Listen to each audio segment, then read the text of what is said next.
Let's talk about some lesser covered civilizations. Hi everyone.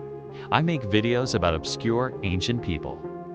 Most of the time, we focus on famous civilizations like the Egyptians, Greeks, Romans, Maya, Inca, Aztecs, and Chinese.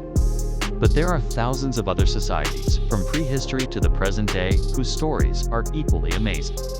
To celebrate that, let's take a whirlwind tour of several fascinating but lesser covered civilizations. First up, we have the Nabatean Kingdom, centered in the deserts of modern-day Jordan around Petra, which was their capital.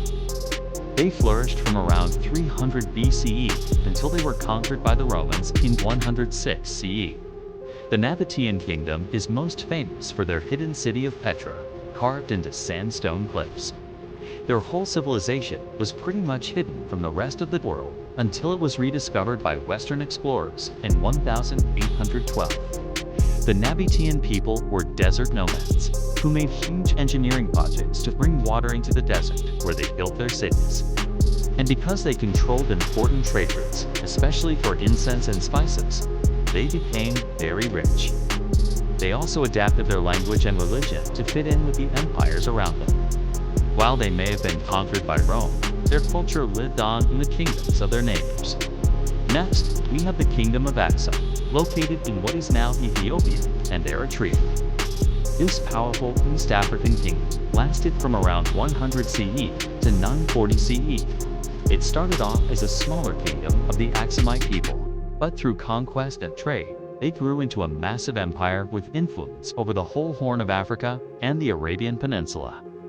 They had an advanced trading network over the Red Sea with Arabia and India, and they were also one of the first Christian kingdoms in the world. Adopting Christianity in around 330 CE, they minted their own coins, built impressive churches and monasteries out of massive stone blocks, and even had their own alphabet. Although the kingdom collapsed in the 10th century, their legacy of Christianity and culture continued on in Ethiopia until today. Back in Anatolia, in modern-day Turkey, we have the Hittite Empire. They ruled here from around 1600 to 1178 BCE, leaving behind a legacy of ironworking and politics. Unlike most Bronze Age empires, the Hittites were the first to master ironworking, which gave them a big advantage over their enemies. They made weapons and tools out of iron instead of bronze and campaigned all over Anatolia. One of their greatest victories was at the Battle of Kadesh, where they fought to a standstill against the Egyptians in one of the largest battles in ancient history. They also made the first known peace treaty with the Egyptians after the battle. But unfortunately, they disappeared in the 12th century BCE during the collapse of many empires known as the Bronze Age collapse. We don't know exactly why their empire fell apart, but we think that it had something to do with the growing power of the sea. Peoples and the mysterious collapse of the Mycenaean civilization in Greece. Let's go back in time a little bit to the Indus Valley civilization. This was a Bronze Age society in what is now Pakistan and northwest India, centered in the cities of Harappa and Mohenjo-daro. It flourished from around 3300 to 1300 BCE, which is earlier than any of the other civilizations that I mentioned so far. The Indus Valley people built great cities with impressive urban planning and public works like the Great Bath of Mohenjo-daro and sophisticated sewage systems. They also used standardized weights and measures, suggesting a strong centralized government. They made beautiful jewelry out of precious metals and decorated their buildings with intricate carvings. But we still don't know how to read their writing system, so we do not know much about their culture or why their civilization collapsed in the middle of the 2nd millennium BCE. Maybe they were lost at sea. Haha, just kidding. Let's travel to Colombia to talk about the Muisca Confederation. This society of several chiefdoms existed from around 600 to 1600 CE along the Altiplano Cundiboyacense, or the Bogota Highlands. They are best known for being the source of the El Dorado myth, the tale of a magical king covered in gold. When the Spanish conquistadors heard about this legend, they went to conquer the region and found the beautiful Muisca capital of Bogota, where they encountered the fierce but welcoming Zepa and the Coca. These two chieftains, along with the other members of the Confederation, put up fierce resistance against the Spanish for several decades. Unfortunately, smallpox brought over by the conquistadors devastated the native population and their resistance eventually collapsed.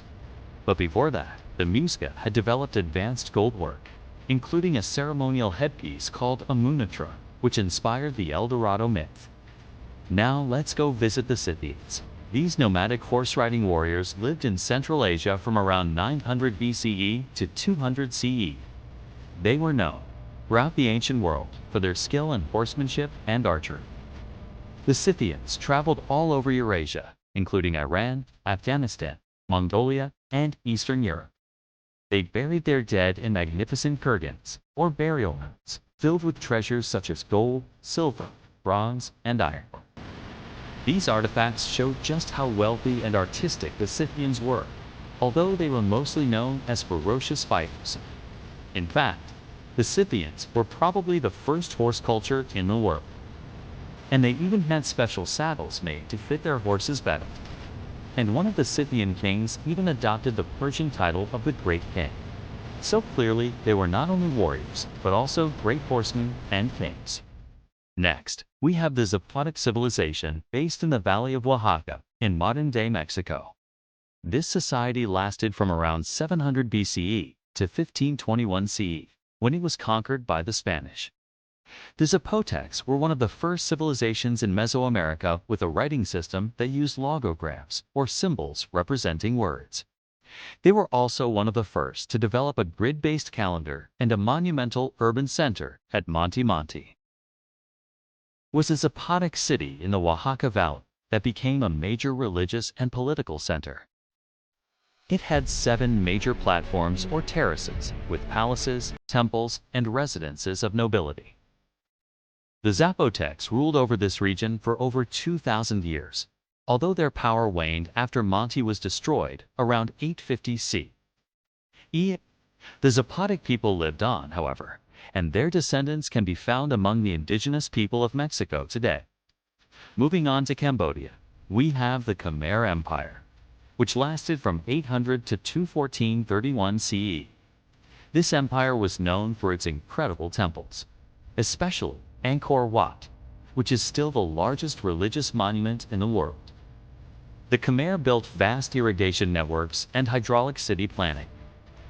The capitals of their empire were enormous, covering more than 100 square miles. They even had canals to transport goods and people around the city. Although the Khmer Empire eventually collapsed due to over-irrigation and wars with neighboring Thailand, their monuments and achievements live on. Next, we have the Sogdian traders. These merchants lived in Central Asia from the 6th century CE to the 11th century CE. They were mostly located along the Silk Road, a series of trade routes between China and the Mediterranean. Because of their location, the Sogdians acted as middlemen for merchants traveling between east and west. They carried goods like silk, porcelain, ivory, and spices. The Sogdians weren't only merchants, though. They were also transmitters of culture and ideas between the different regions of Asia. They spread Buddhism from India to China and helped transmit new technologies and scientific ideas. They were an integral part of the Silk Road network, and their culture enriched the societies that they interacted with. And finally, let's finish with the Chola dynasty. This maritime empire was located in southern India from the 9th century to the 13th century CE. The Cholas controlled the Indian Ocean trade routes between India, Southeast Asia, and the Middle East. They were great sailors and built seafaring ships that could carry huge amounts of cargo. They also built beautiful bronze sculptures of Hindu deities and realistic portraits of their kings. One of their greatest rulers was Raja Chola the Great, who conquered much of southern India and northern Sumatra in Indonesia. His successors continued to expand the empire until it collapsed in the 13th century due to invasions from the Pandya's and the Cheras. But their legacy of trade and art lived on in southern India for centuries. So these are just a few of the hundreds of lesser-covered civilizations that have amazing stories to tell. Which one was your favorite? Let me know in the comments below. I hope you learned something new. Click here to watch another one of my videos. Subscribe if you want to see more. Thank you for watching. Like, share, comment, subscribe. Till next video, enjoy your time with History Revealed channel.